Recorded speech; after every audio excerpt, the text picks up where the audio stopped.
கர்த்தர் நாமத்துக்கு மகிமையுண்டாகட்டும். இந்த பரிசுத்தமான நாளில் உங்களை எல்லாம் பார்ப்பதற்காக கர்த்தர் நன்றி செலுத்துகிறேன். ஒவ்வொரு நாளும் அவனுடைய வார்த்தையை நம்ம கேட்டுக்கொண்டிருக்கிறோம், அவருடைய வார்த்தை தியானித்து கொண்டிருக்கிறோம். அவருடைய வார்த்தைகள் நமக்கு ஒரு பலனாக இருக்கிறது, ஒரு பிரயோஜனமாக இருக்கிறது. அனுதினமும் வேதம் வாசிப்பது, அனுதினமும் வசனத்தை பேசுவது, கேட்பது, தியானிப்பது நமக்கு பிரயோஜனமாக இருக்கிறது.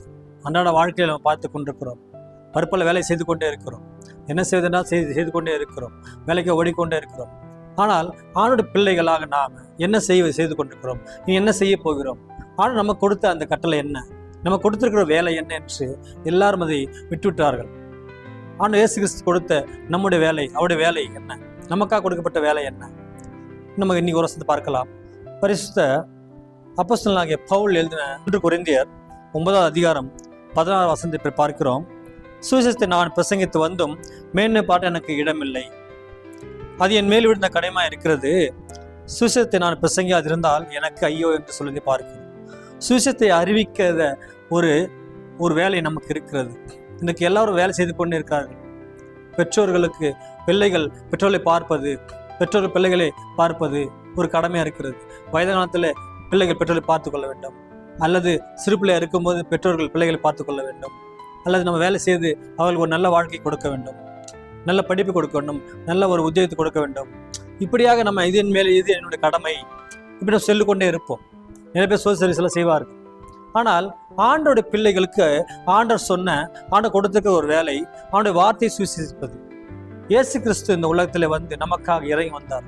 அடிக்கப்பட்டு ரத்தம் சிந்தி மரித்து 3ஆம் நாள் உயிரோடு எழுந்து எல்லா சீசர்களுக்கும் ஒரு கட்டளை கொடுத்தார். நீங்கள் உலகமெங்கும் போய் சர்வ சிருஷ்டிக்கும் சுவிசேஷத்தை அறிவியுங்கள், சகல ஜாதிகளையும் சீசராக்குங்கள், பிதாகுமார் பேசினாலே அவர்கள் ஞானஸ்தானம் கொடுங்கள் அப்படி என்று சொல்லி அவர்களை உலகமெங்கும் அனுப்பினார்.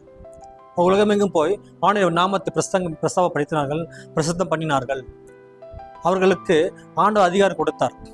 உலகம் வானத்தில் பூமியில் சகல அதிகாரம் கொடுக்கப்பட்டிருக்கிறது.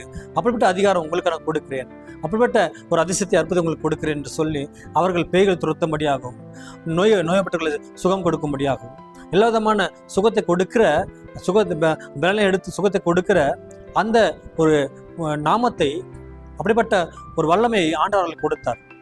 அப்படி நீ உலகமே போய் அவனுடைய வார்த்தை சுவிசேஷத்தை பிரசங்கிங்கள் என்று சொன்னார்கள். அப்படி எல்லாரும் போய் பிரசங்கம் செய்தார்கள், சுவிசேஷத்தை அறிவித்தார்கள். இயேசு உலகத்தில் வந்த பொழுது அவர் முதலாவது பிரசங்கித்தது மனம் திரும்புங்கள், பரலோக சமீபமாக இருக்கிறது என்று தான். எல்லா ஜனங்களும் மனம் திரும்பும்படியாக தான் இந்த உலகத்தில் வந்தார்.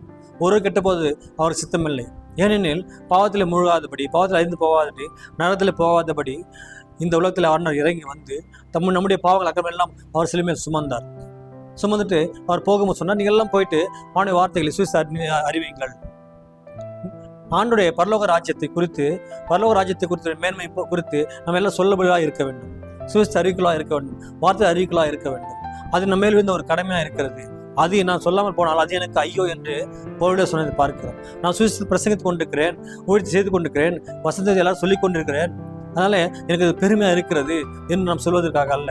அது நம்ம மேல் இருந்த ஒரு வேலை, அது மேல் இருந்த ஒரு கடமையாக இருக்கிறது. ஆனால் இன்றைக்கு அநேக ஜனங்கள், அநேக பிள்ளைகள் வினோதனாக இருக்கிறார்கள்.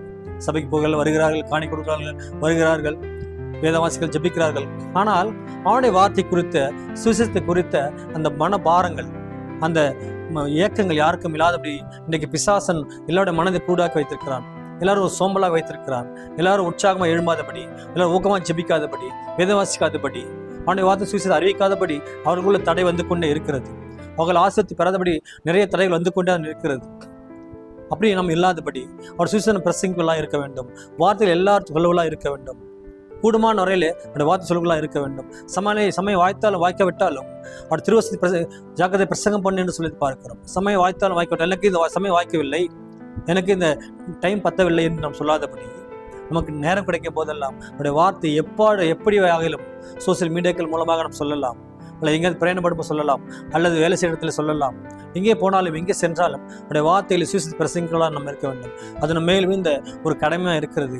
அப்படி பிரசங்கங்கள் போனால் அது எனக்கு ஐயோ என்றால் அது எனக்கு ஒரு மிகப்பெரிய ஒரு ஆபத்து. அதனால நான் அதை செய்ய போகிறேன், நான் அதை செய்ய வேண்டும் என்று நமக்குள்ளே ஒரு உந்துதல் இருக்க வேண்டும். நமக்குள்ளே அப்படிப்பட்ட ஒரு வாஞ்சி இருக்க வேண்டும். ஆணுடைய சித்தத்தை, பரலோக ராஜ்யத்தின் சித்தத்தை செய்து முடிப்பது நம்முடைய வேலையாக இருக்கிறது என்று பார்க்கிறோம். அதன் ஆண்டு நம்ம கொடுத்துக்க ஒரு வேலை. பரலோகத்தை குறித்த மேன்மை நம்ம எல்லாரும் சொல்ல இருக்க வேண்டும். அவருடைய மகிமையை எல்லாம் சொல்லுகளாக இருக்க வேண்டும். நீ இன்றைக்கு மரித்தால் எங்கே போக போகிறாய்? இன்றைக்கு நீ உயிரோடு இருக்கிறாய். நீ சுகத்தை பலத்தொடுப்பது ஆண்டோட கிருபை தான். ஆனால் மரித்தால் எங்கே போக போகிறாய்? அந்த நரகத்தை போக போகிறாயா அல்லது பரலோகத்தை சுற்றிக் கொள்ள போயா என்று நம்ம அவருடைய சொல்லுவலாக இருக்க வேண்டும். சுவிசேஷத்தை குறித்த அந்த மனபாரம், அந்த வாஞ்சி எல்லா ஜனங்களுக்கும் நம்ம இன்றைக்கு இருக்க வேண்டும். அப்போதான் கர்த்தர் மிகப்பெரிய ஒரு ஆசீர்வாதத்தை நமக்கு கொடுப்பார். அதன் மேல் வந்து ஒரு வேலையாக இருக்கிறது, ஒரு கடமையாக இருக்கிறது. ஆனால் சில பேர் செய்து கொண்டிருக்கிறார்கள். ஆனால் அவருக்குள்ளே ஒரு கர்வம் வந்து கொண்டிருக்கிறது, ஒரு நம்ம பெருமை இருக்கிறது. இது பெருமைப்பட்ட நமக்கு இடமில்லை.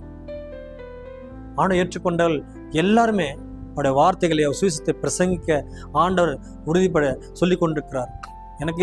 எனக்கு சொல்லவில்லை என்று நாம் சொல்வதற்காக அல்ல. இந்த கனமான ஊழியத்தை ஆண்டவர் அழைத்தால் செய்ய வேண்டும். ஆனாலும் அவருடைய சுவிசேஷத்தை அறிவிப்பது, பிரசங்கிப்பது எல்லாரும் செய்யக்கூடிய ஒரு வேலையாக இருக்கிறது. அது மேலும் இந்த கடமையாக இருக்கிறது. அந்த பாவத்தை நாம் ஏற்கற்று கொள்ளாதபடி அந்த வார்த்தையை அறிவிக்கலாக இருக்க வேண்டும். இன்றைக்கு ஆண்டவர் உங்களுக்கும் அப்படிப்பட்ட ஒரு ஞானத்தை, கிருபையை, ஒரு வல்லமையை, மகிமையை கொடுத்திருக்கிறார். இயேசு எப்படி கொடுத்தாரோ, அவருடைய வல்லமை கொடுத்தாரோ, அப்படிப்பட்ட வல்லமை இன்றைக்கு நம்ம ஒவ்வொருவருக்கும் கொடுத்திருக்கிறார். அதை வைத்து நம்ம அவருடைய வார்த்தை சொல்களாக சுவிசேஷ பிரசங்களாக இருக்க வேண்டும். இன்றைக்கு நீங்கள் அப்படி சொல்லுங்கள் என்று நான் விசுவாசிக்கிறேன். கர்த்தர் உங்களோடு ஆசீர்வதிப்பாராக. ஆமென்.